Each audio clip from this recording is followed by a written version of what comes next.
Okay.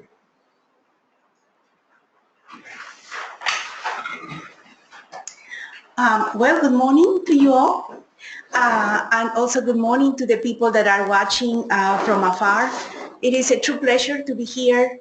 Anytime I have an opportunity to speak about community engagement, that's my thing. So I appreciate to have that opportunity to talk to you about it. Now, of course, I can speak volumes and I can actually keep you here for hours talking about what I do.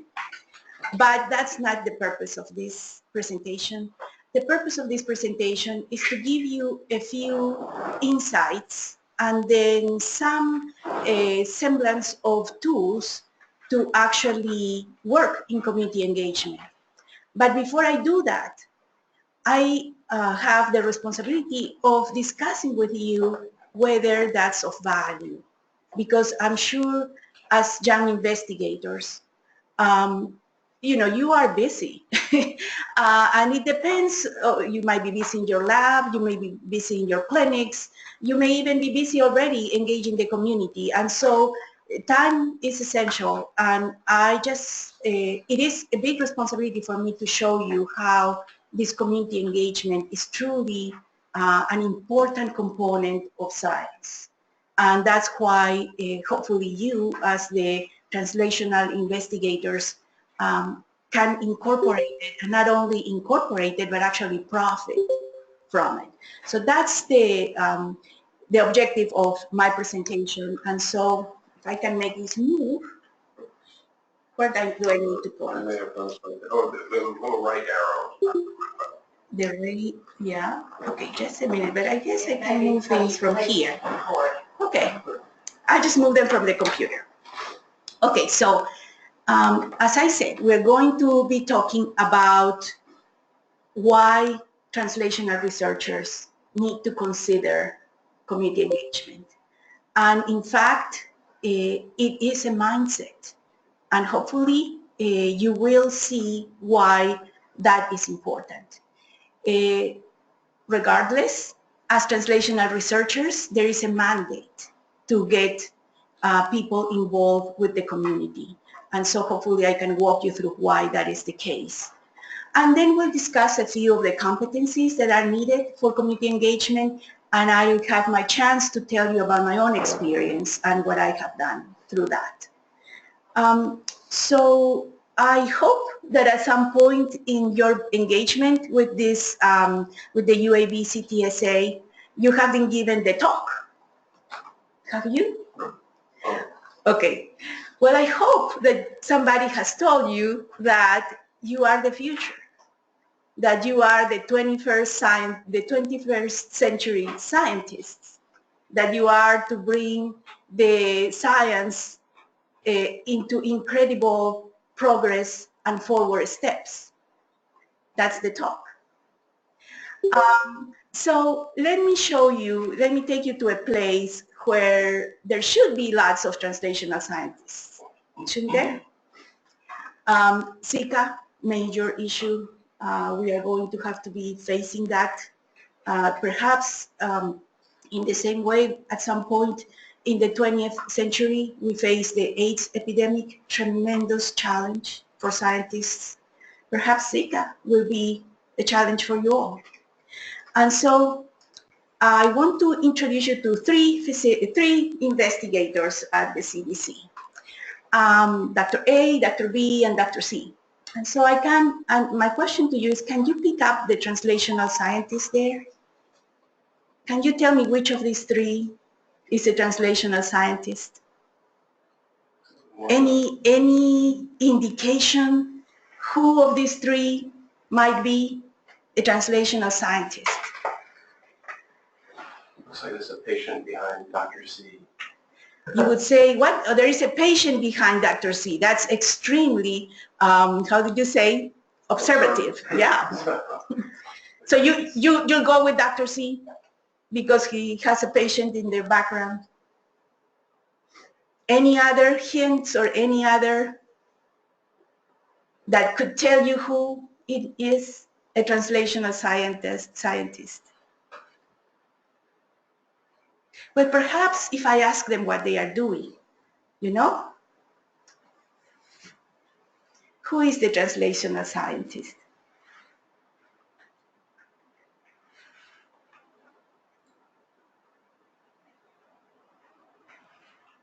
Does that give you any hints?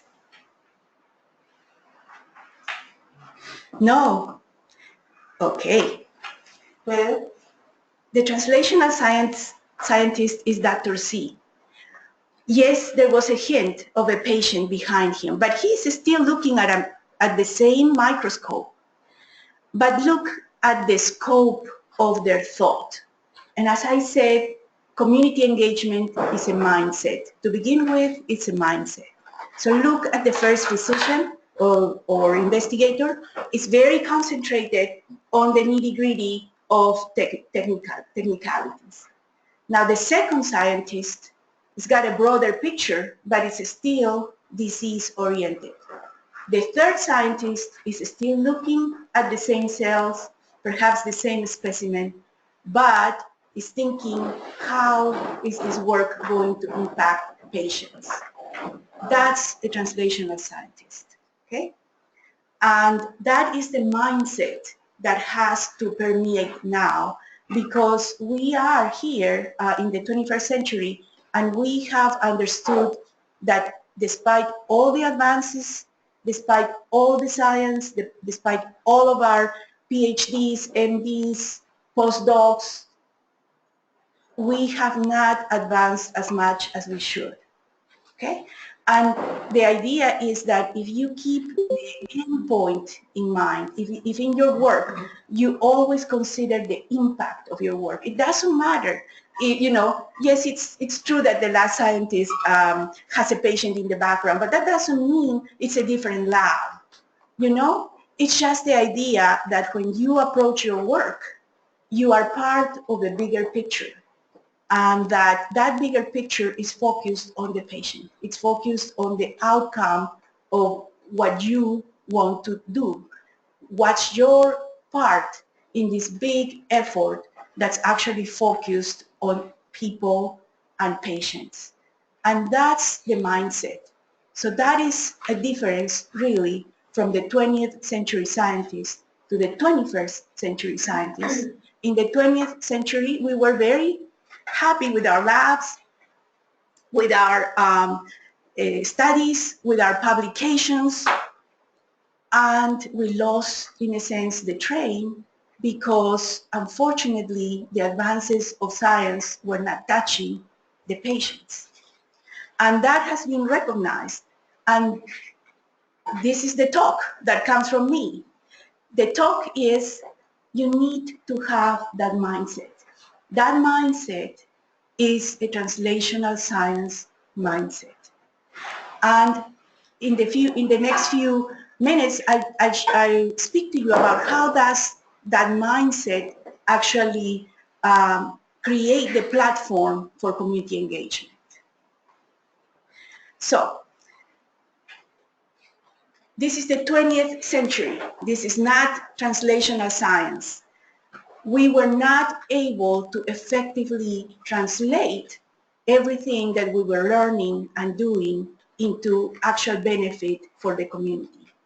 So it's pretty much, if you can imagine, an Olympic level basketball team that can win a gold but cannot win in a pickup fight, in a pickup game on the street. We do have, incredible, in the United States, and that's why I came to the States 30 years ago, incredible science, Olympic gold level team. And we win, yes, we win at the Olympics, but put that team at the street fight, pickup level, and they don't win. Why? Because you've seen it. Disadvantaged people don't get access to the same level of care. Yesterday I saw a moving presentation. I think it's this comedian Jimmy Kimmel. He spoke about his son having been born with a congenital heart disease and what it took for that little baby, to get better. And Kimmel said very poignantly that what he had to do as a father he wishes that that would be an opportunity for everyone. And the truth of the matter is not. And you as 21st century translational scientists have a part to play in making it where everybody has access. And so that is what community engagement is aiming at getting to. So of course, we can classify and define the levels of science that we are engaged in. There is this very specific component of making science progress from the lab to the community, and we call those T0, T1, T2, T3, T4. And I'm sure you can place yourself in one of these boxes. I am mostly a T0, or I'm mostly a T2. But look at the arrows now. The arrows go in both directions, isn't it? Now, this still is an easy construct because basically if you're at T0, this diagram says, well, you should talk to the T1s and the T1s should talk to you, isn't it? And then it's the responsibility of the T1s to talk to the T2s and so on and so forth. That's not all that is needed. So this is where you come in, translational researchers. You need to go the whole spectrum. That doesn't mean that you need to be experts at all these T levels. You probably will, in your career, stay mostly in one of these levels because that's why, you know, we specialize. We have our set of skills and tools that we bring to the table. But as I said, it's a new mindset that you need to be able to talk across and listen back, not only talk, but listen. And in that conversation, your research and your ultimate impact is going to be incredibly augmented. And if you look at the arrow, at the end of the day is how many babies are born that don't have an encephaly. You know, that's the end result of all that Zika research. That's the actual price. And if you consider what you are doing, what's your area of expertise, what is your area of science, think of the ultimate price. And to get to that ultimate price, which is actually the patient level, then it's necessary that you learn to talk across, but not only talk, also listen. Now, my area is T4, so I am all about being in the community. But I am coming today to talk to you, possibly T1, T0s, T1s, and I should have the elements and tools to get to you, to engage with you, to make you see what I see in the community. At the same time, I need to be respectful of your necessities. You know, you do need a microscope, you need your stethoscopes, you need your journals, you need to publish to get, you know, into your academic careers. That's what it is being a translational scientist, to be able to see it from all the points of, from all the angles, and be able to contribute to this whole enterprise. Another big component of the talk is that in the 20th century, science was very much a silo, me and my ideas kind of production.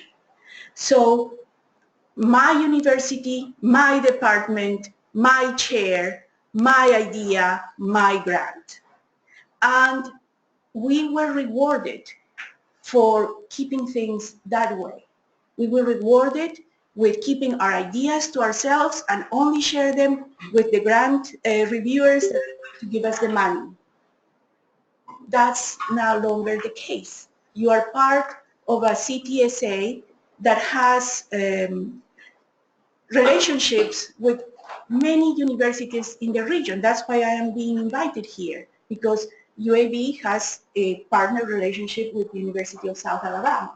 And so now you will have to sort of grow as scientists in a different environment, an environment that should, at least in principle, it is proposing this idea of collaboration and sharing. And that's where this opportunity for conversation between, all of these T's, that's the idea. That is the plan for translational science. Now, so when it comes to community engagement, we have a mandate. And this is, as I said, the basis for that mandate is that idea that we have an Olympic level team that cannot win in a simple street pickup game. And so things have to change. Any comments or questions so far? Yes. I think one of the biggest struggles, especially addressing sentence number 1, is that there's a balance, I think, between community level research and involvement and individual level responsibility, even decision making. We in America, I think, have access to a lot of really unhealthy stuff, whereas there actually may be healthier stuff in less privileged countries where they have to rely on nature, and they actually live healthier styles of life even though they have less access to healthcare. There's this dichotomy here that's making a blanket statement like that. It sounds like, gosh, we're per capita putting in a ton of money, but yet we're not getting as much bang for our buck. But it's actually, I think, in some ways, a reflection of our standard of living as opposed to access to care, et cetera. It's a multifactorial picture. And so I think that's a challenge that you as a community researcher faces, is that individual decision making as well. Yes. I agree with you. Anybody else would want to comment? Yes. Policy? Yeah, capable. Because I just listened to some literatures that talk about the poor and the low-income person, the living environment, and also the work stress, everything that's all causes kind of worse health status. So I think policy plays an important role there. Yes. Policies affect everybody. If there is a policy, we are all under it. And so, yeah, good. Policy is important. Anybody else would want to comment? Why does this Olympic level team cannot win on that street pickup game? Well, and kind of like what he was saying too, we have these phenomenal treatments for very rare things too here, technology-wise, that aren't necessarily in other countries, but on the basic level, like you say, individual people aren't really responsible for their health care. And part of that is it's a societal problem because of the things that are so cheap here, nutrition-wise too. That's a huge issue. But, very complicated transplant, heart surgeries, all the new technology, a lot of it comes out of America. So those type of treatments, but again, those are extraordinarily expensive if you don't have the right insurance. So that's one issue. Anybody else? Yeah. There's also so many cultural challenges to transparent and clear communication between the people who are offering care and the people who need to receive it, that we often don't understand each other's needs and what are being offered. They don't always match needs and what's available. Great. So I don't think anyone could stand here and, sort of talk you through your arguments and either build them up or bring them down and then go like that and go like that and go like that. The truth of the matter is it's complex. It is complex. And that's why it's necessary that communication. We are sort of about a quarter of the 21st century in. Perhaps it's going to take until the 22nd century when we can actually have addressed all of these issues, because you're coming from different directions, and the truth of the matter is it is that complex. Now, all community engagement and this translational mindset is trying to bring about is the opportunity to have these conversations. The opportunity so that we are not just concerned with our, our little microscope and counting those cells. I mean, there is value in that, incredible value. It's the beginning of everything. But the idea is you need to sort of raise your glance and listen to all these other elements, and no longer, as translational investigators, can you say, that's not my field. That's the mindset, okay? So that is one of the things that I need you to understand today, that there is a new mindset. And I also need to be clear here, because of my own experience, that it's not going to be easy. The structures that brought us that Olympic level gold medal team are long-standing. Our universities, our even NIH departments, those structures gave us the gold medal team, and they are not going to change from day one, just because we say there has to be a change, or there has to be a wider inclusion, or there has to be a wider conversation. Those structures will change little by little. And you will see that, because you are going to be the investigators writing grants and moving science in this new century. So I just need you to understand the value of those conversations and how they can inform your work for ultimate impact. So that is the mindset, okay? Now, more arguments about the gold medal team. This is true. As I said 30 years ago, my husband and I wanted to practice in the best team, and that's why we came to the United States, and we have not been disappointed. Okay? But the pickup game at the street level is being lost. And no longer can we turn our eyes the other way. That is your challenge as 21st century scientists. So in the past, we had our bins in which we fell very nicely, and we didn't have any responsibilities about the other bins, But we thought, this early level of science, community has what can a street vendor, what can the man that works at the 7-Eleven, what can the person that comes and helps me clean my house, what can they say about T0 and T1? So, no, we don't need them there. Reality sets in when we are starting our clinical trials. We need the patients. We cannot do clinical trials without patients. So, okay, let's open the doors of our big institutions, invite them in and pay them for their participation. Guess what? Some will come, but many won't.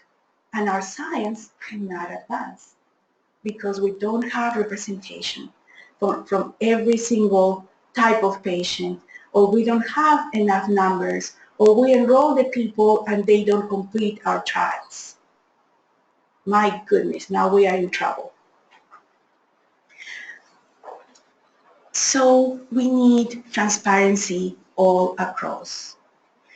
I have to tell you from personal practice, and at some point this becomes an issue of what you consider as not as a scientist, but as a human being, whether you truly believe in equality, whether you truly consider that that person who's selling you the soda at the 7-Eleven has same capacity than your colleague, your junior colleague has of thought, of reasoning, of common sense, not the formal education, because obviously the 7-Eleven person hasn't had enough formal education. But can this person reason? Can this person understand? Can this person actually bring your thoughts through a very practical lens and reflect them to his or her reality? You know, that's something that you as scientists have to grapple with. I mean, we have worked hard for our PhDs, for our MDs, for our, for the place that we hold. I mean, I'm an associate professor at the university. So, I mean, we have to be proud of that. But do I truly believe that the person that comes and cleans my house, which is my friend, do I truly believe that if she had given the same opportunities that I had, wouldn't she perhaps be a professor? That's something I believe that we all need to understand, but it is important in community engagement because you cannot engage genuinely if you don't truly believe that at the end of the day, we are equals. Otherwise, this is not engagement. This is just, I'm going to tell you what to do. I will listen to you only when you are speaking about these things, but not when you're speaking of others. And so there is truly, again, a different perspective that has to be grappled with as a scientist. That indeed, can you hear advice from people who don't have the same level of education that you have? And there is a very simple principle. You are an expert. I am an expert in my field, I hope. But they are the experts in their lives. You know, they will tell you why. They can explain why they buy the sodas, they buy the potato chips. They are experts at that. They are experts at that's what they can tell you. They can in a sense school you on why they do these things, you know. They can tell you how these policies affect them. In a sense, they are experts on their experience. And we have to understand that we cannot just come to them for this particular purpose and get what we want, the science that we want, and then leave. So these are, at the end of the day, very fundamental things to grapple with as a new translational scientist, which is being asked to talk across the whole spectrum and who is being asked to understand that at the end of the day, the real prize is with the patient, with the person, that all your efforts may not have been good enough if you are not moving, helping the whole industry, the whole production move towards that end, the patient. And as I said, not the patient like Jimmy Kimmel could pay for everything, but for that other parent at the 7-Eleven who might have also had a child, you know, being born with the same problems but doesn't have insurance, and will probably have to see that baby die.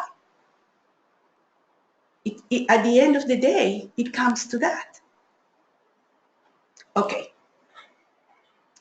So, regardless, you have to think about these things because it is a mandate. Okay? So in 2013, the Institute of Medicine provided recommendations for translational science, for the CTSAs, for all the translational complex across the United States. At that time, 60 CTSAs across the nation with really an incredible amount of money having been provided for them to do the science of the 21st century. And one of the recommendations was community engagement. So that's why I'm here today to talk to you about it. So what is community engagement? Not rocket science. It's a simple issue of being able to collaborate and talk. And as I said, at the heart of this exercise is that there are very basic issues such as, do you really believe that you can learn something from people who are not in universities or in big campuses or have had tons of education? Do you believe that you can truly work better and be more impactful if you collaborate? And the collaboration, academicians have issues with collaborations with just the clinical people, not even the community. How do we make sure that that our big advances of science are actually used by the clinicians in the primary care, in the clinics, not even treating the most disadvantaged, treating our relatives. Science is moving very fast. And how can the clinician who's busy 8 hours, 10 hours per day, giving care to patients, how can we make them incorporate all this new knowledge, all these new techniques? How can we make them how can we efficiently make them use what is being discovered? Now, the pharmaceutical companies do have a system. That's why they have their pharmaceutical representatives to come and talk to the physicians. But that's because the industry can pay for that. Other than that, how do physicians learn? After 10, 12 hours of being in the office, do you think they want to go online to learn? So there is actually a big problem there that is not even talking to the disadvantaged communities. But then the other issue is the public. So how do you communicate to people, for example, that, okay, you need prostate cancer screening. It's going to save your life. About 5 years later, sorry, no, not necessary for everyone. Just you need to have a personal conversation with your physician.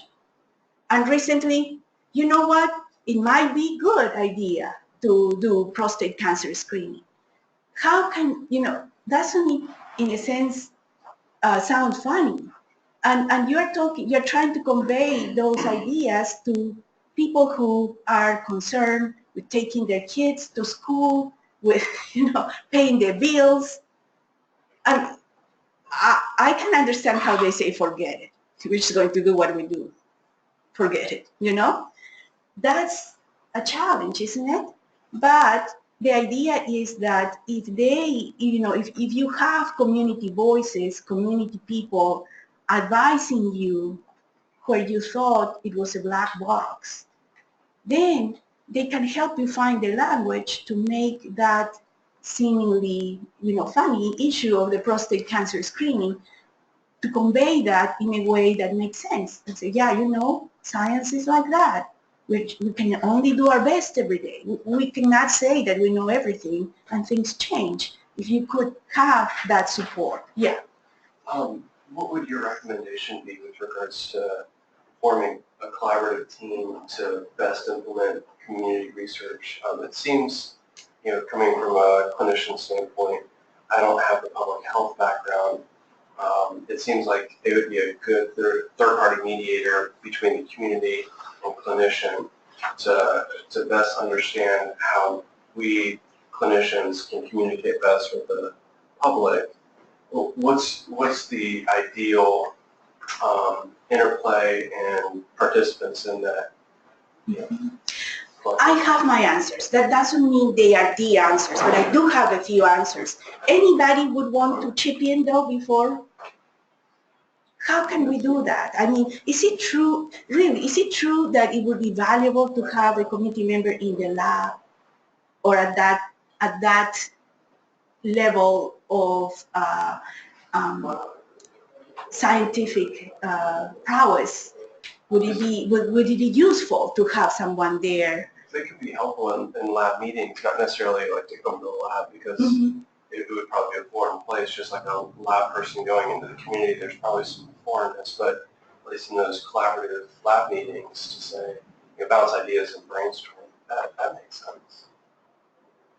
Okay, so let me tell you two things. There is a broader issue, and it is an important issue, but I am not really capable of discussing it because that's not my area, but there is an issue of power, okay?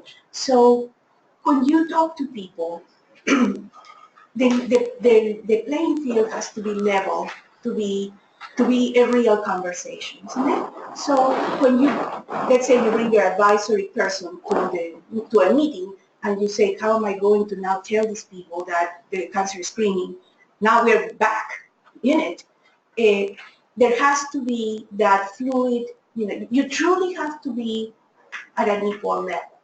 So that is one of my answers, that you can always have a conversation and bring these people as your advisors to you who is a clinician, and really understand that you truly need their advice.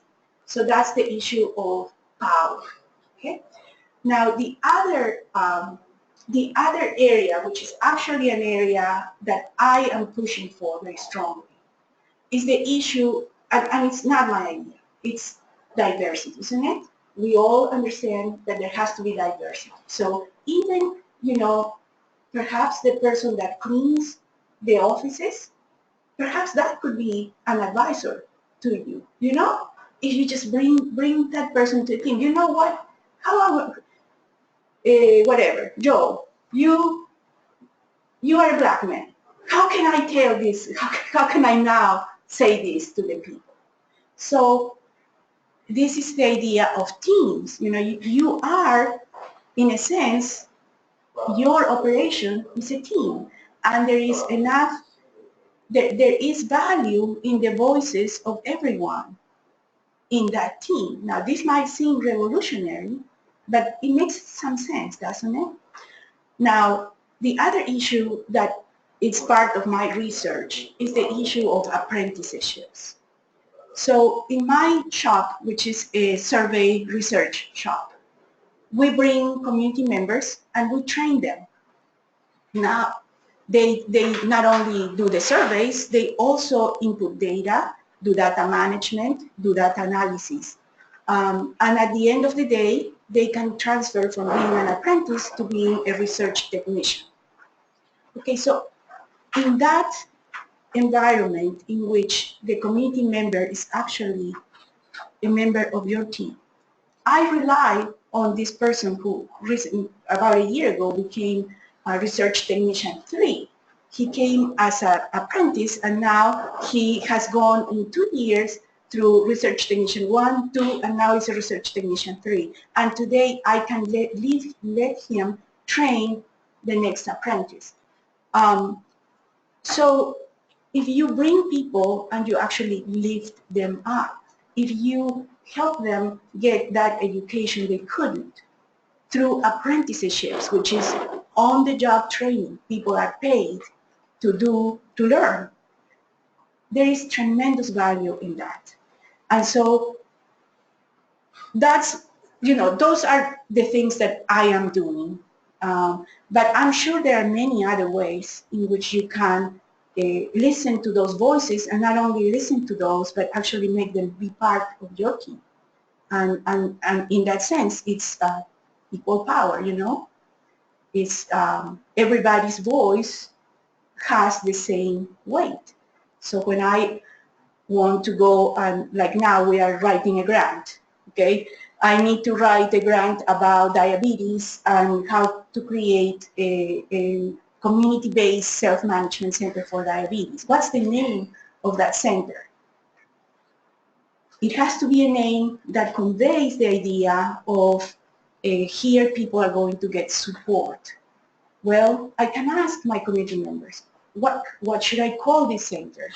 I can call it what I want, but is it going to convey that idea? And when they tell me, and they've told me, no, don't use this one, use that other one. That's what it is. On my grant, that's the name, equal power. I listen to them, and I understand that they are experts in that. And I'm not going to put the name that makes sense to me. I have to, it would be foolish, wouldn't it? If I need to put the name that makes sense to the people who are going to use it in the community. So those are just examples. Again, it all boils down to a mindset and to this understanding that they can advise you, that the community can truly help and provide information that's valuable. Okay, so now, as I said, no rocket science, just collaboration, but always with an end point, the idea of where are we targeting here, the outcome. We are talking about patients and people that are going to be affected by our work.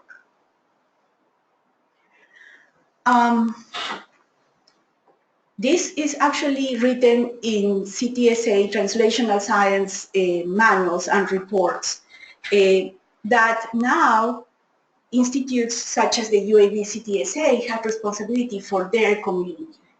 And it can be very, very broad, including the physicians that are giving care in the community.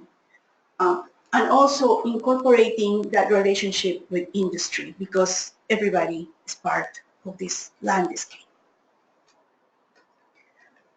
And why? Because it's in the interaction that actually innovation happens. And as a scientist in your lab or in your clinic, you probably will not be able to impact that policy that will make, for example, walkable communities, that will change the offerings of the school lunch. But if you are part of the conversation with your skills, you can contribute, and eventually the coalition or the group will get it done. That's the idea of the collaboration and the dialogue that's being pushed.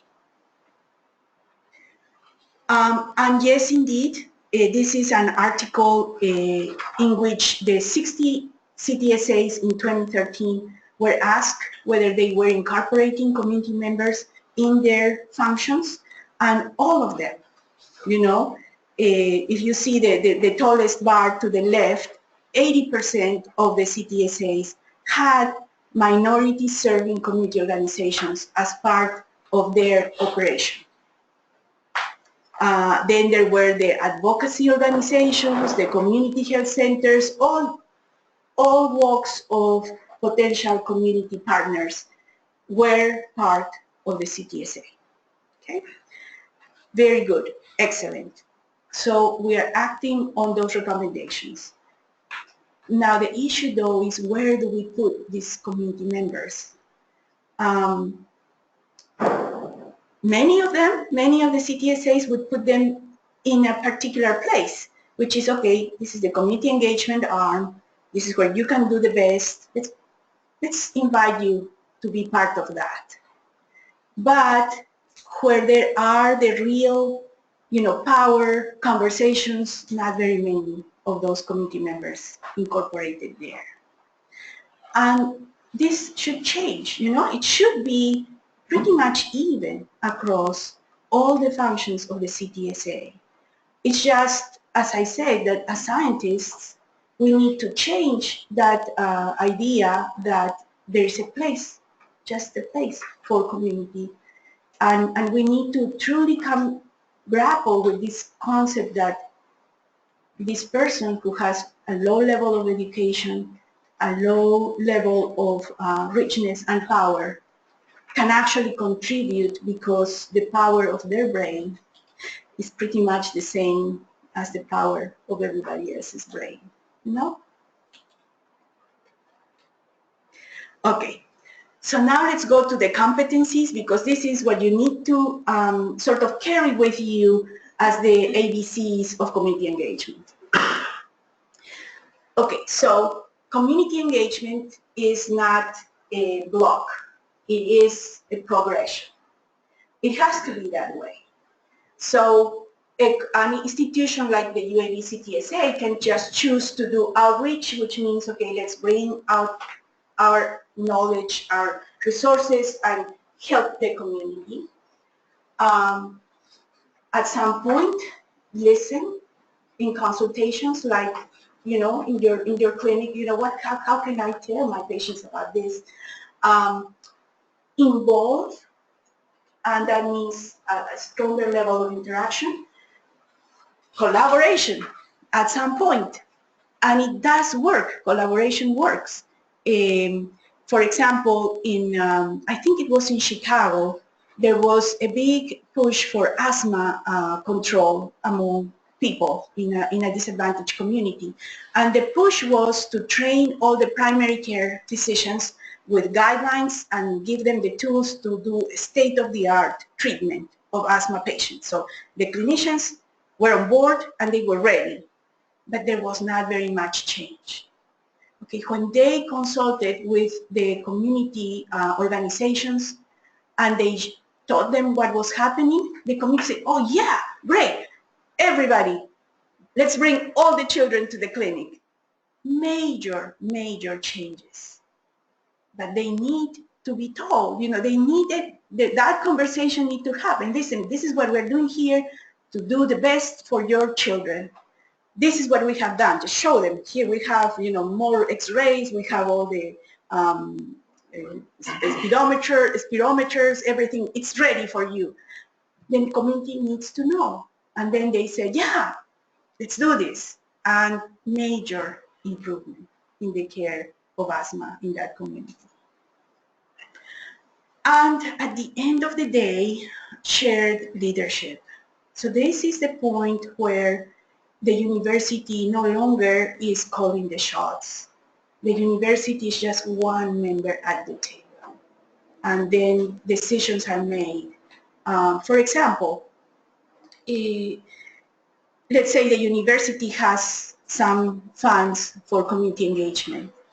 Okay, as a physician working in diabetes or in heart disease, I say, let's do this. Let's do heart disease and diabetes. And the community comes back to me and says, you know, there is a real problem with asthma, or there is a real problem with violence, or there is a real problem with mental health.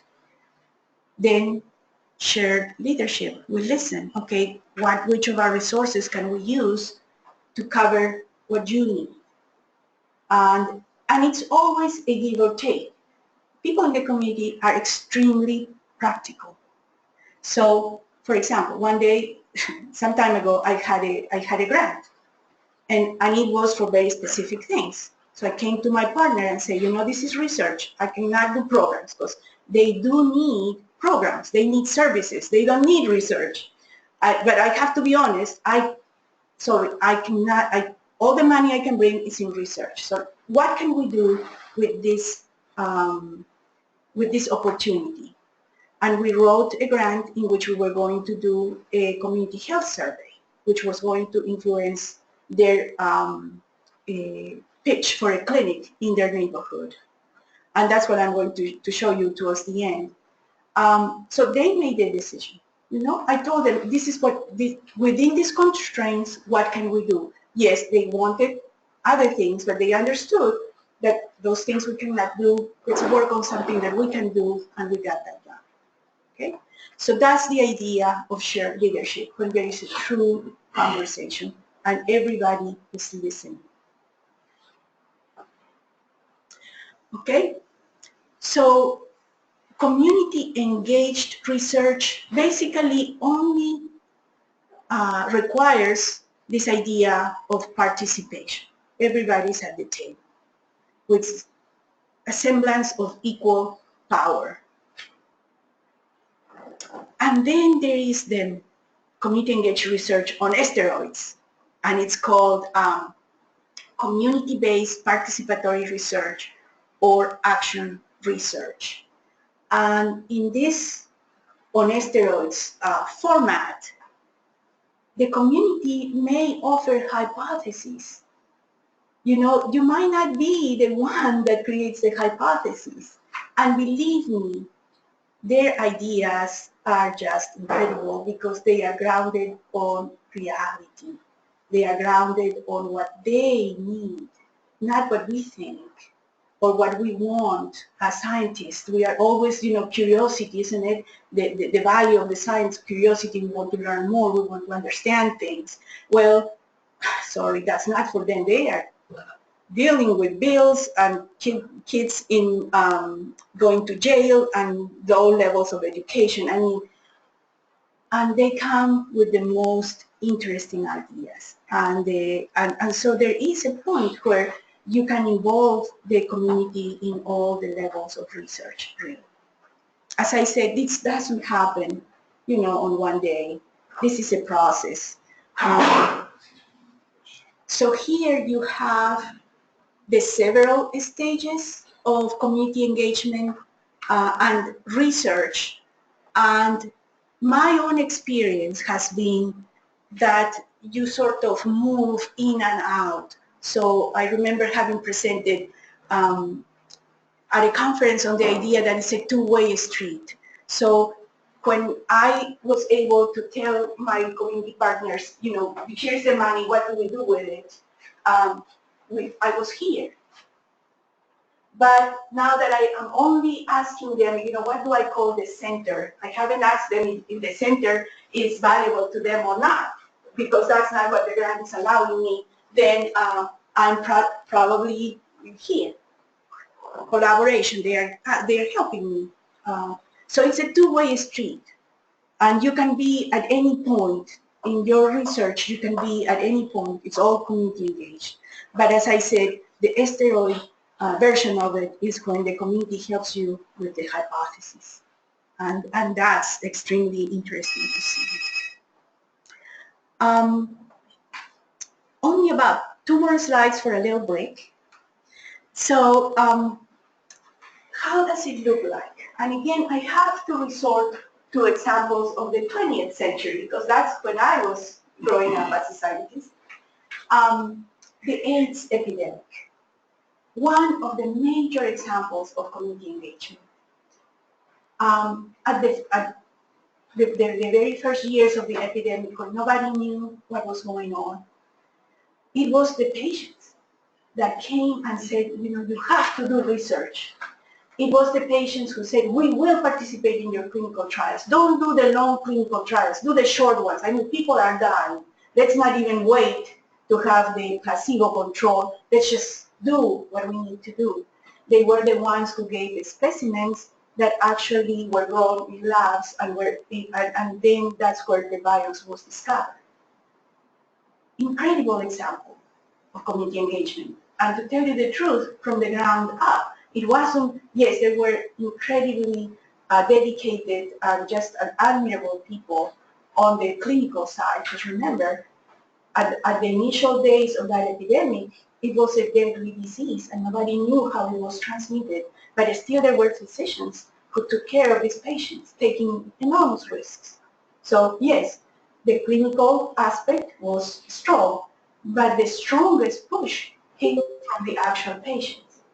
Now, that's a very powerful example, but it was possible because the HIV/AIDS patients were educated and they had some political power, you know? That's not the case with most disadvantaged communities, but it tells you what can happen. Now, for example, the autistic community is very strong. They can help the scientists in many ways, even if it is just by bringing their kids to be studied. but also to provide those genetic samples that have to be analyzed. So there is a tremendous value. And I know that in your fields, if you think a little, you might find ways in which community can actually really be a tremendous push and support for your work. And finally, okay, some guidelines. What are the steps in community engagement? First of all, you have to identify your community. Who are you going to be working with? There is an etiquette. You cannot just barge in. You know, it helps if you go to meet with them rather than ask them to come to your university where parking is a big problem, you know. This is where you come in, and hopefully if I can only today plant a seed in your brains about the possibility of community engagement, then we would have a cadre of people that think that this is possible. And then from that, it will be feasible. So we need to really bring more people to the table, to bring all investigators to understand that there is value here. And I'm sure, because there is tremendous brain power among the scientific community, then they will find a way. Recognize that our randomized, placebo-controlled clinical trials may not be the gold standard anymore. When we go to churches and we ask them about, for example, physical activity trials, they always ask no placebo, no standard of care as comparison. So now we are moving into sequential trials. So our trials in the community are wait-list trials. So everybody's going to get the intervention. It's just that some of them will start and then the next cadre.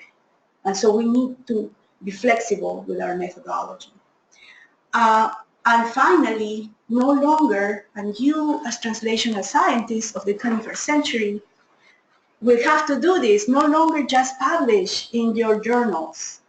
There have to be ways in which you can disseminate the information, even if it's just a matter of courtesy to your participants. At some point, send them a letter and say, you know, you gave us blood, or you came to our labs, we measured such and such on this, and we have found this, we have published, and we thank you for your collaboration, even if it's just that. Okay? And 2 more slides before a break. It doesn't happen in a day. You cannot say, oh, I'm community engaged today and tomorrow I have a partner. You have to grow it. You have to build it, which means you have to be in it for the long run. And that is a tremendous commitment. And that is something that the CTSAs have to come to terms with. Because you, as scientists under the umbrella of the CTSA, can do very little if the CTSA doesn't have that culture.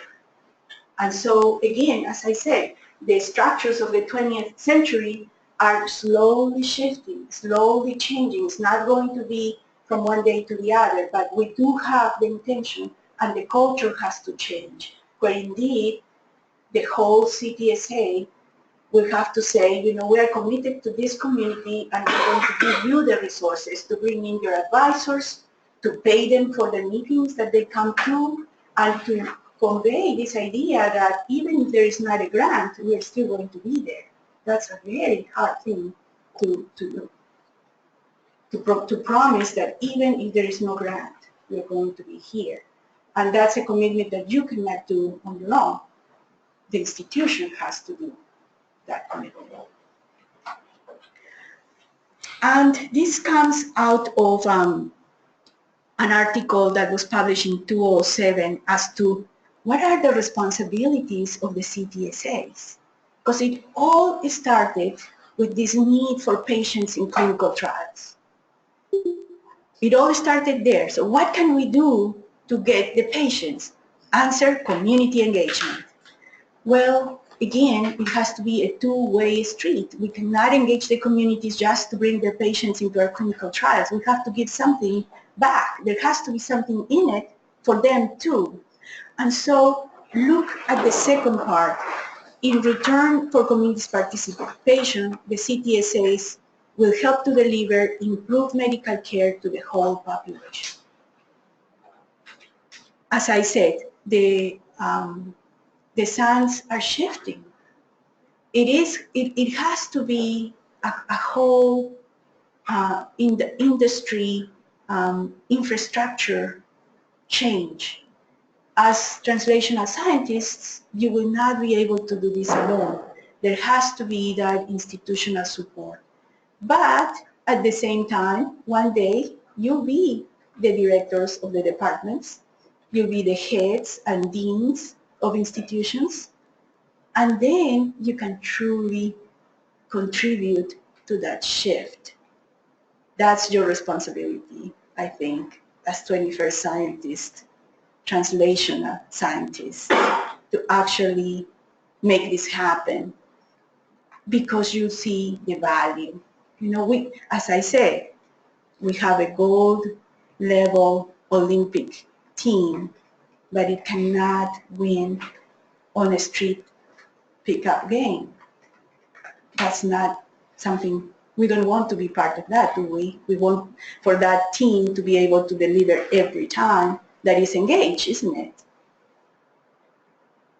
Okay, let's stop here. I'm not sure how are we doing with time. We have about 45 minutes. 45 minutes?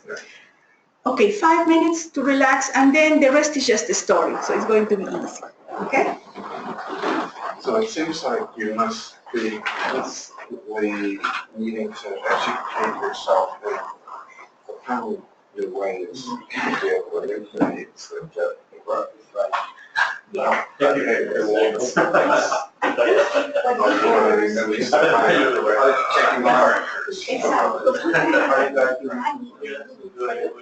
We can do it. Finished. But the university has on Monday for which class starting. And I imagine Monday For again. summer term? Yeah, starting with outreach and then not going through time to take a break. Yeah. It's happening. It's okay, I email my You're students. doing healthcare administration? Help me here.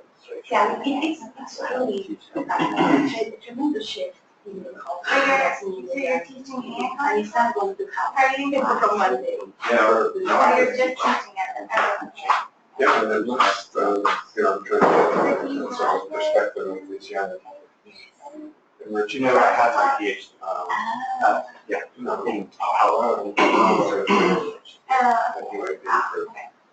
Maybe 4 years, or 5 to 7 years, or? Well, they're not, Health administration? yeah, they're not health administration, but I'm starting in summer term getting that, master's of science and public health. That's great. Is that Yeah, people that are yeah, we did the same as a lot of that, you know, Then online, we're like, like, they don't like it, so had an intro, should we like I got be the link legal yesterday, and I was like, oh, you see, like, you don't have a bachelor's degree, and she's like, well, you know, we require you to have intro course and in order to, like, get your degree or work with your this master's. you know, I would be like a truck driver. online support, I can't like, drive. we from us, So, you but know, like, I an can hour. understand. I have a, you know, I Well, can There's 7 hours. So I'm just saying, not everybody's going to be that active. Of interest over one to engage. And you have, But you can't just play it, No, I mean, you that's can't fine. have it on like You will never, every, you know, hour, respect, you have just to write all that's the all. lines, you take reports. Did you say administrative experience was it? Yeah, you know, I to mean, have training in valuable respect, Yeah. one of the most but I would think there's a lot of things. transforming experiences of being a part of the CTSA. That's true, I need to call. Yeah. Yeah. This says it's, you should have seen the But it's not yesterday, that. Um, What, I'm just kind of like, let it seep in overnight. those are 37 pages also. so Well, I remember but it that says looking I'm at pushing this, is and supposed to it's take 37 hours, everything is like an hour to write your homework. And I don't know how many hours to do that. having our first ethics. Yeah. Valuable and homestead. And I Oh, yeah, I one of watched, the things that the they, thing you already know, by what the leaders there were I trying mean, to, it's not impress really, on everybody was the that's not bad, it's not need that to factual, it's more like appreciate the theoretical, like, this is not imbalance public in government power government. and other things It was, and that help how that affected create the it in ability our of people country, to really work effectively you know, together. and But in that the kind of middle of thing. it, Says yes, I CMA has a real social we had some sort of small table discussions, and the leader is a guy named Dr. Stephen Schoeneke. I'm not sure if you remember. Anyway, I want to hear about I was you. I don't have time right now, but I can't wait. also Alice. in our email conversations, we always send a letter chart. Yeah. My response, I always respond to things. I said, the first time to really interact. Yeah. But it's another. It's a part of it. Ask. Climate change, right? Yeah, I was wondering into it, but Yeah. I want. I'm like, it's hard. Really, yeah, but like, even in my, themselves, they're faculty picnics. They call each other, Dr. Schoeneke and Dr. Yates and Dr. So, you know, we always call each other Dr. Chaplin and Dr. Schoeneke, but, and it's interesting, but, and I really appreciate how that can be very, he says that he feels like the, things you lose by maintaining a degree of formality are much less important than those things you gain by maintaining a strong respect. And yet we all have Some degree of formality. And, you know, I'm not sure I agree in every way, but still, it's very understandable. I like some of them in a really good way. I would never have had that experience if we hadn't Did you actually ask talked questions? about it. Yes. Were you able to see what also we, in. It's So, amazing okay, how basically the value of that. studying doing Right out there. Right. because it under Yeah. very things that Yeah. sort of, you know, we are fussy about. Right, right. And that mean anything? Right, exactly. So. I would have asked so much about the Senate election coming up. Yeah. And I see a lot broader education, you know, I was raised in liberal arts education. Well, his. I don't think I took advantage of it at the level a lot of smart people would, but at least I can I mean, you can see that many, I'm in the business community for medical school here, and many students But, have I mean, that was the absolute minimum in English and history and no psychology, no philosophy, no. And that's, So we may not prepare them for the life of health. which is less than ideal, but Because him and I were already brainstorming ways to sort of engage that's a medical intensivist. Also, and two of those first day, we're only not.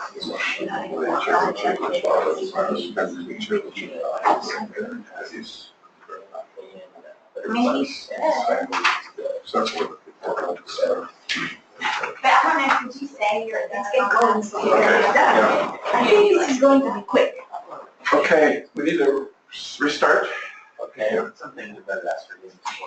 That's fair. But, you know, it's I do. Thanks. So what I want to do now is to sort of walk you through the steps of engagement, not necessarily in one by one, through my experience. Just show you a few of the things that I have learned and how these steps do truly have a meaning and become very poignant when you actually engage with the community. So I want to show you one of the things that I'm the most proud of, which is this, the Bay Area Women Coalition Health Disparities Research Group collaboration. And the Bay Area Women Coalition are actually at this point 3 women in their best time in the 90s, they were 6 women. They always say that there was a man that came to their first meeting and he left. So they are Bay Area women. Now there's only 3 of them, and I'll show you their faces in a little bit. And then the Health Disparities Research Group is a group of about 20 faculty that are multidisciplinary in the College of, at the University of South Alabama. So we have social work, psychology, nursing, physicians, sociologists, anthropologists, biostatisticians. Everybody is part of this Health Disparities Research Group, and we meet every one Friday every month. We had some funds. Actually, we were funded as a Center of Excellence in Minority Health Disparities, and the Health Disparities Research Group was, sort of nurtured by that grant, although it's mostly voluntary basis that the faculty come. And the Bay Area Women Coalition, and when you get this presentation, you see there's a link to a video. I would highly recommend you see that video. It's 10 minutes. It starts sort of as if it were a police story, because at the beginning of their work, these women actually fought the drug lords in their community. And so you'll see in this video how they did that. At some point, they went undercover for the FBI. I mean, doesn't it seem like this is story, a tale? It's true. And there is historical documents, because we did this as a oral history project. So they wanted to run the drug lords from their community. And what they did is they hid cameras. They would pose like they were walking a baby. And they would have cameras in the little walking plane. How do you call it? I forgot. Strollers, yes. It's been so long since I have had my own. So they had the stroller. They hid the cameras and the strollers, and they posed like they were changing the baby, and they were taking pictures of the drug deals. And they actually were able to convict a big drug lord because they had the pictures. And actually, the FBI came and congratulated them and chastised the police who had not been able to take the pictures that these women had. Isn't that amazing? I mean, don't you want that as a partner? If they could do that, what else can they do? Well, now they are a bit older, but I highly encourage you to look at the video, and then you'll see what they have done. So we published on this, on the work that we did with them.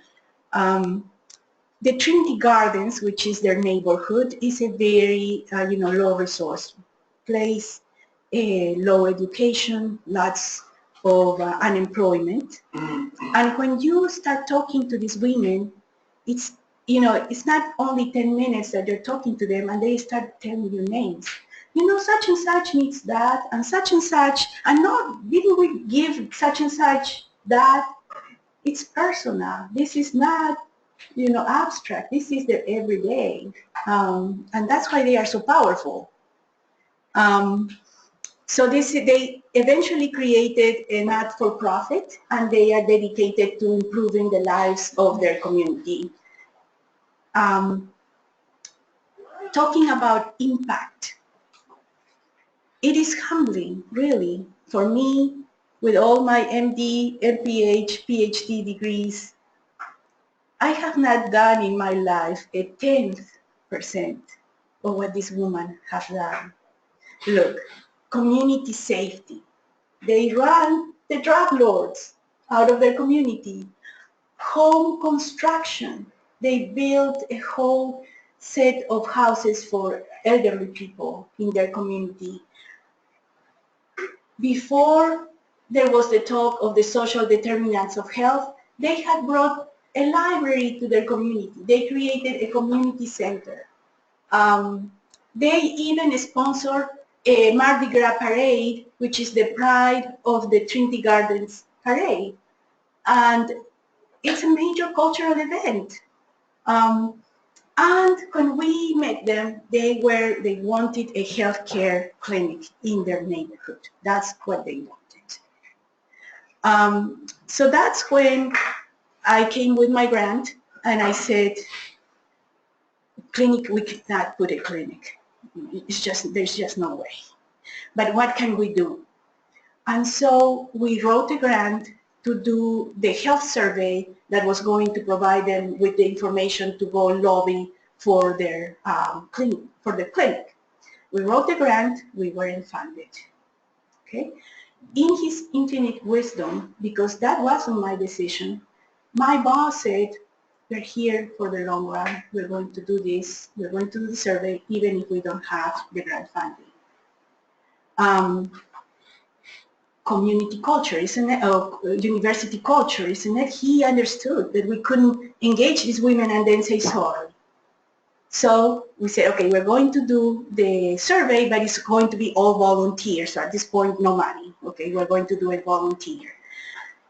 Then there came this other opportunity to submit again the grant. We submitted again, we weren't funded. Then to be able to get a little bit of money to pay for the survey and actually the time that people would put in to help with the data entry, data management, and so on, we had to ask for permission to use funds from our center. That took another 6 months.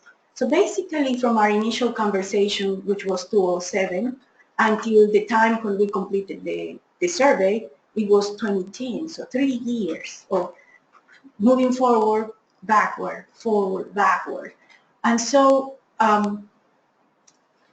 to me, the big question is how come we still are partners? You know, even if we only delivered after 3 years, the university only delivered after 3 years of work with these women who had, as I told you, run a drug lord from their neighborhood. So principles of community engagement. We didn't know that we were doing this. We just did it, okay? Respect. So why? They said this at the end when we were doing our evaluation. I didn't even know that this had meant anything to them. The fact that I went to their office, I didn't ask them to come to the university. I went and I had to drive to the neighborhood and get there. And they saw that as important, isn't it? And then the second one, which I have tried to convey to you, that the brain power is the same.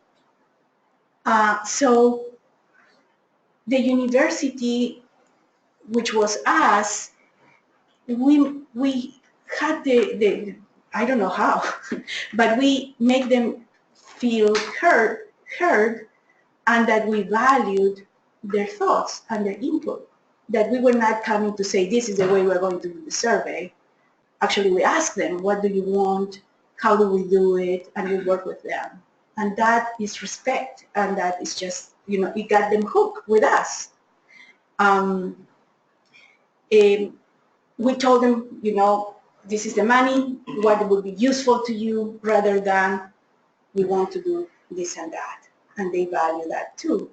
And this is important, and I was just discussing this with David at our break, the right mix of people. I mean, how many times do you have a partner that actually has gone undercover for the FBI? I mean, we hit the love, you know, we hit a treasure there.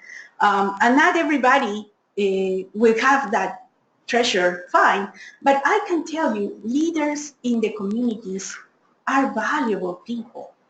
One of the persons, for example, that I have now as a community advisory board member, he was a railroad, how do you call them, leader, labor leader. Can you imagine the negotiations that he has been part of? Can you imagine him sitting at the table with the big bosses and negotiating for his people? Don't you think I am fortunate to have that mind, you know, to ask questions of? there is incredible power, you know, in those community leaders. And this particular lady is the one that actually her brother got shot, and that's how she started her crusade against the drug lords.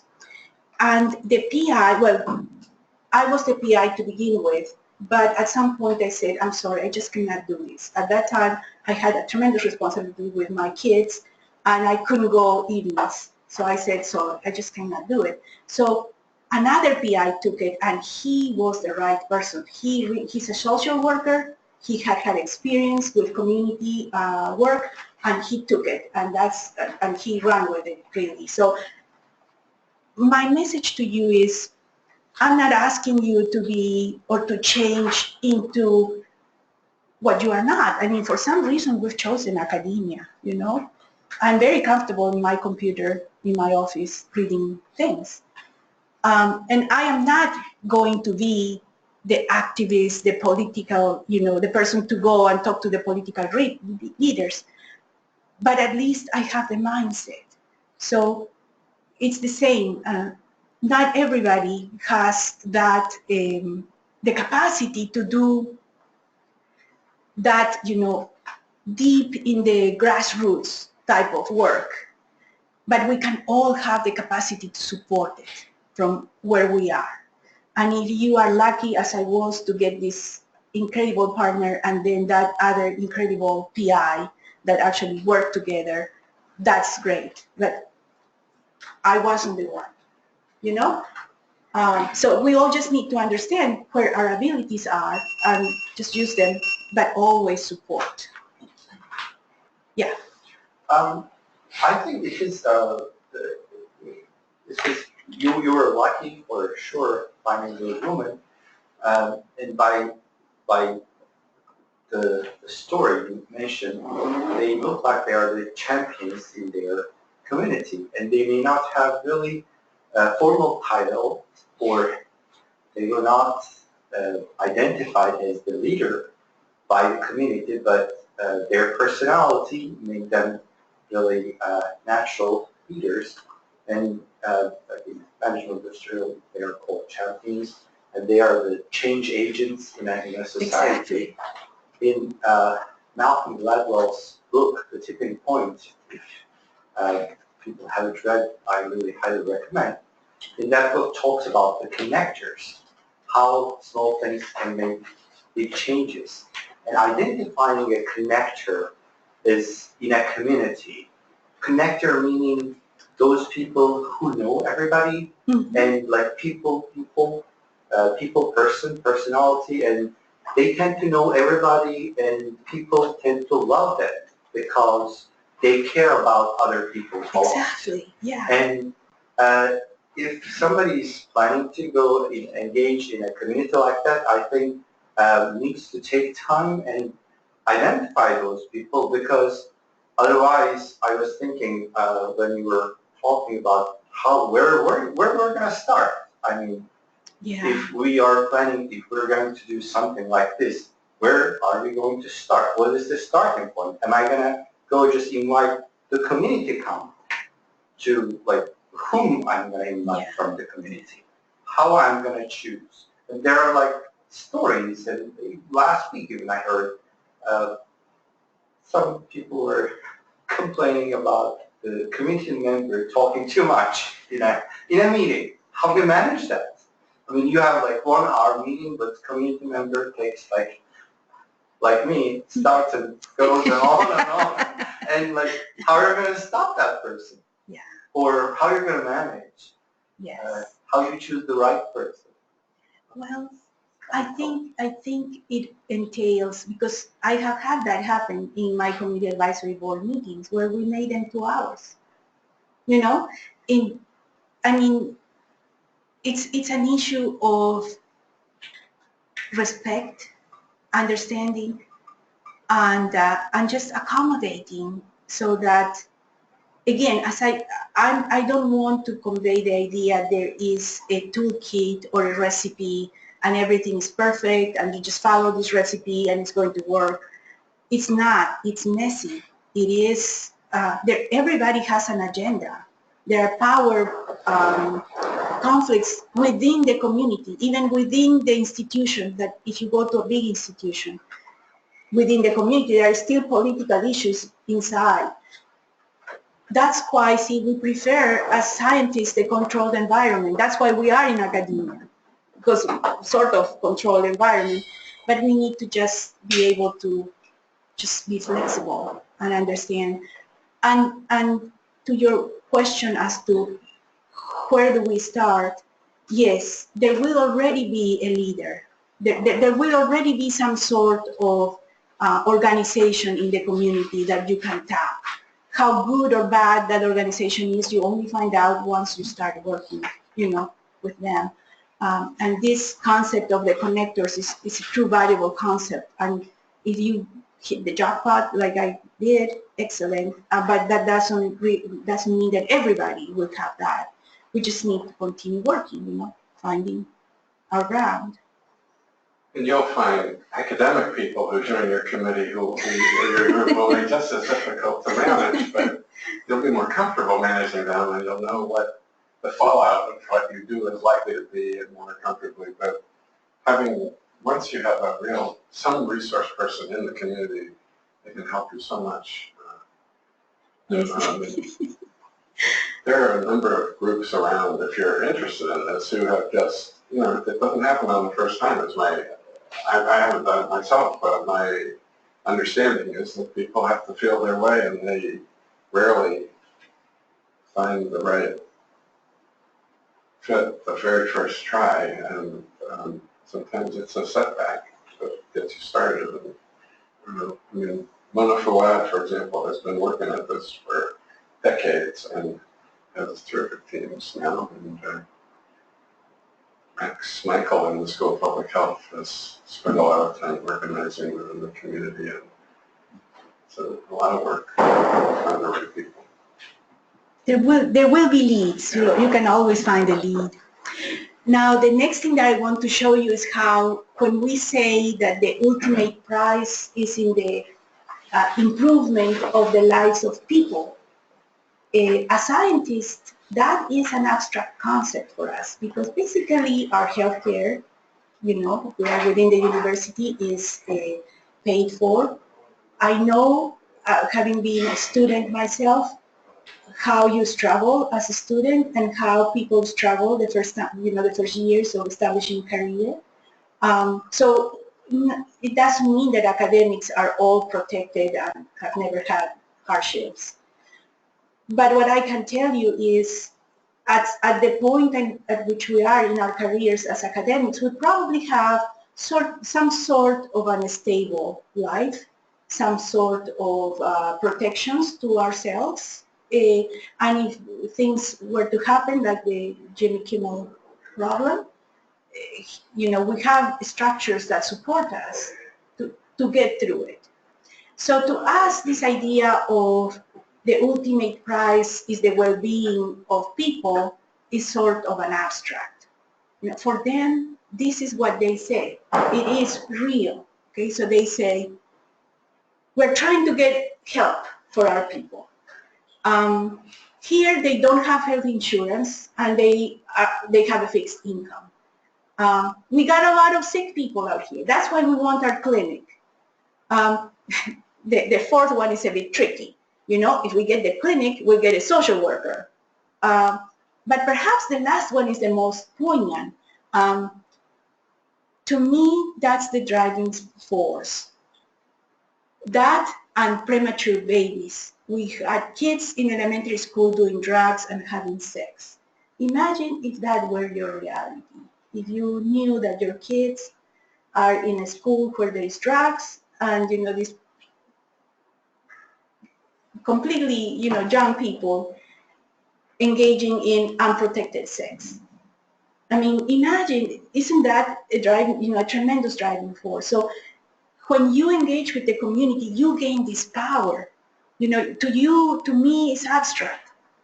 I can feel for it, but I'm not fighting for my kids and my life. They are, and that's the engine, that's the power that you can bring to your operation. if you engage with them. And just some general advice. So build the relationship. Remember, we were with them through the wisdom of my boss for 3 years until we got the survey done, long-term commitment, and in the meantime, building trust. And my experience has been that as long as you're trying, they are trying with you.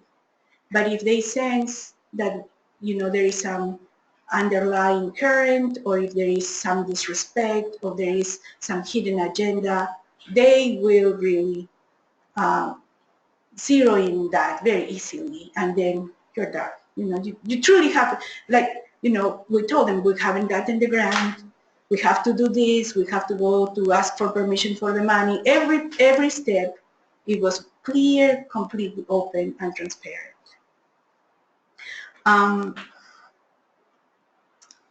What are things to consider? Their culture, yes ma'am, no ma'am, Mr. Fisher, Mrs. such and such, to begin with, not be bonus.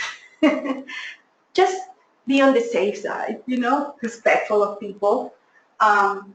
We learned that, again, there has to be time dedicated to this. We cannot just do it one day and then forget for a month. That doesn't mean that we did all of these things. This is what we learned, that it has to be dedicated. Remember that there are always prior experiences. Sometimes, in our case, there was a researcher that had come and done research in the community about youth violence and never came back. And so they thought the same thing, that we were just going to go there and never come back. And it is important, and as I said, when you become the deans and departmental chairs or the program officers, money is necessary to support these activities. Our pilot grants right now, the CTSA, for example, gives a pilot grant of between $5,000 to $20,000 to community members. They need more to actually do something in the community. 5,000 is okay. They will make do with it, 10,000. But they need more money. So hopefully when you are the ones making decisions, funding decisions, you understand that they need money. These efforts have to be funded. Another important thing is that the university people, even those from anthropology and sociology, when we pitch the idea that it's the community members that are going to do the survey, they thought that's not going to work. These people cannot do surveys. They did. They can do surveys very well. And so it's that assumption that because there is low formal education, their thought, the value of their thoughts is not as high. That's not true.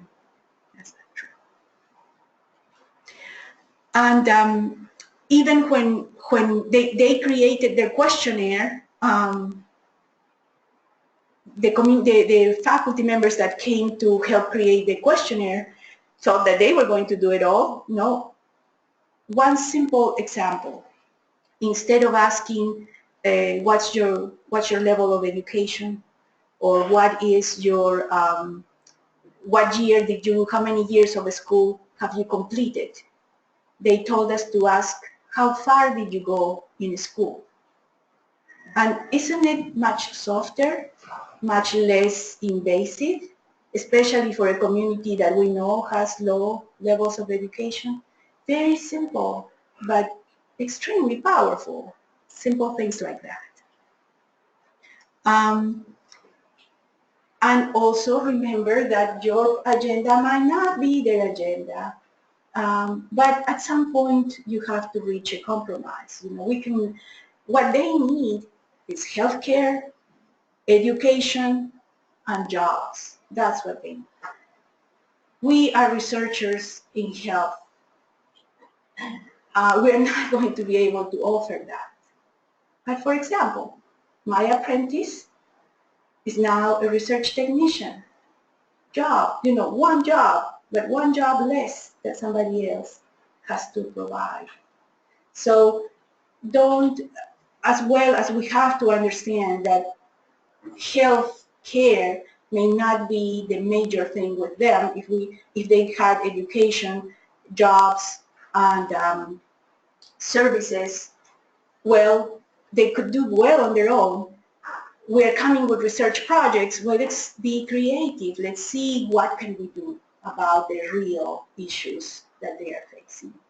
And we can always advance, even if it is a little. I think that's all that I have for you. Any comments? How did you first get plugged in with that group of women? Like, how did your pathway cross? Well, they crossed because this is a leader, and she was asked to present on cardiovascular health at one of our outreach events. So we had an outreach event, and we paired a cardiologist with a community member, and she was chosen. So I was in the audience when they presented, and she is so charismatic, and this is funny, but she started her presentation saying, "I'm looking for a man. I am single." This is about 50-year-old lady. I mean, I couldn't pull that off. She pulled it very well. And, that's immediate connection.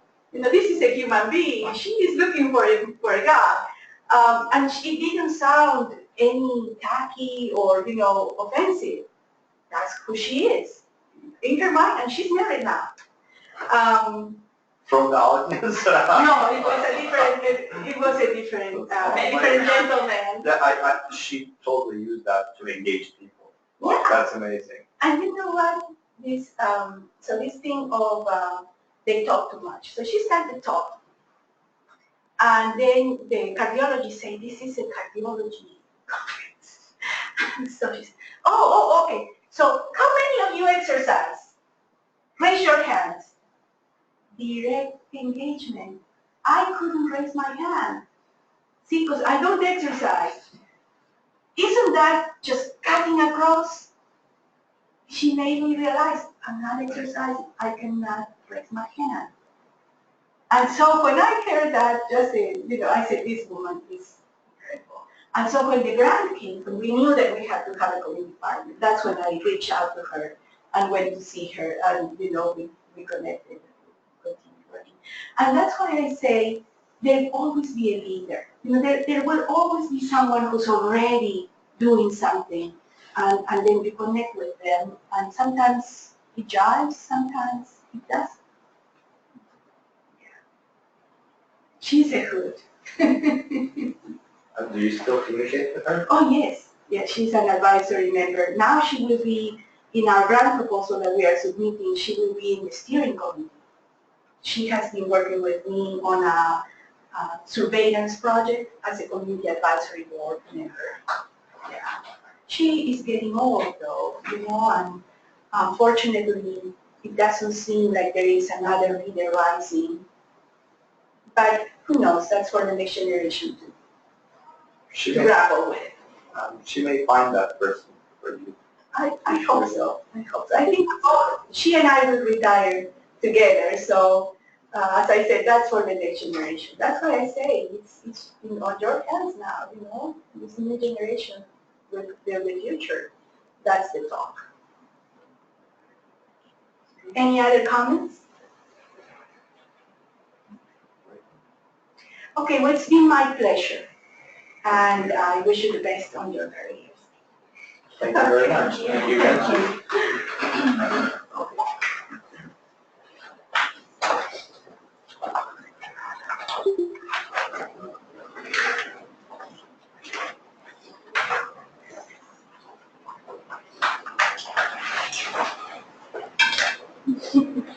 I need a man.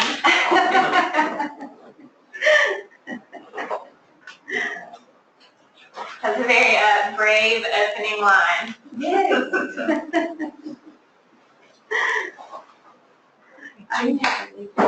Okay, so, I did my first, what is it? Then my third month, then my first cluster got myself. Got to start. So I was on it for 4 months. Was that this morning? Yeah.